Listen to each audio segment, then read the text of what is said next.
Hello my dear students, ગઈકાલે જ આપણે મેં તમને એટલે કે લાસ્ટ વિડીયોમાં ટ્રિગ્નોમેટ્રીના ટેબલ 8.1 એટલે કે ડિગ્રીઝની જે વેલ્યુઝ છે એ કઈ રીતના યાદ રાખવી એ સમજાવ્યું. હવે વેલ્યુ ઉપરથી એક ક્વેશ્ચન તમને સોલ્વ કરાવું છું.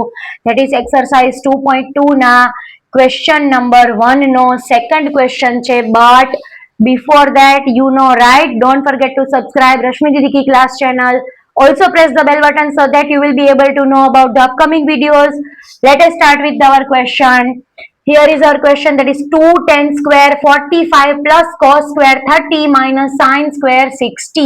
તો અહીંયા આપણે શું કરવાનું છે? 40 tan square 45 આપ્યું છે તો આપણે જસ્ટ એની વેલ્યુ રિપ્લેસ કરવાની છે. અહીંયા 2 લખ્યો છે તો આપણે 2 ને એઝ ઇટ ઇઝ લખો.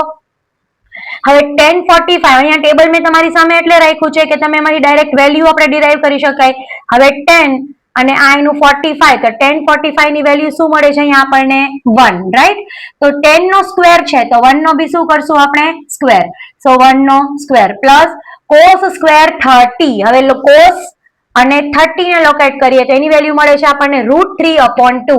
તો અહીંયા આપણે મૂક્યું √3/2 whole bracket square minus sin square 60. તો sin સ્ક્વેર 60 ને અહીંયા sin અને આ 60 એને લોકેટ કર્યું તો એની બી વેલ્યુ છે √3/2. sin નો પણ સ્ક્વેર છે તો √3/2 નો બી સ્ક્વેર. હવે 1 નો સ્ક્વેર એટલે 1 પ્લસ √3 નો સ્ક્વેર. તમને યાદ હોય તમે બિફોર એક વિડીયોમાં કીધેલું છે કે રૂટ અને સ્ક્વેર. હવે સ્ક્વેર છે એકચ્યુઅલી √3 ને બી લાગુ પડે અને નીચે 2 ને બી લાગુ પડે. લાઇકવાઇઝ અહીંયા સેમ જ વસ્તુ થશે. તો √3 નો સ્ક્વેર એટલે રૂટ અને સ્ક્વેર કટ એટલે બચ્યું શું? 3. એવી જ રીતના 2 નો સ્ક્વેર થઈ જશે 4, બરાબર? માઇનસ અગેન √3 નો સ્ક્વેર એટલે 3 અને 2 નો સ્ક્વેર એટલે 4.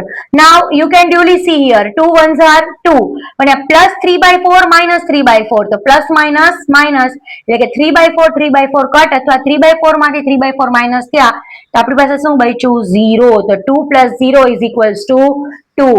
તો તમે જોયું કેટલું ઈઝી હતું. મેં તમને સેકન્ડ ક્વેશ્ચન એટલે સોલ્વ કરીને બતાવ્યો કે એમાં સ્ક્વેર વાળી વેલ્યુઝ હતી.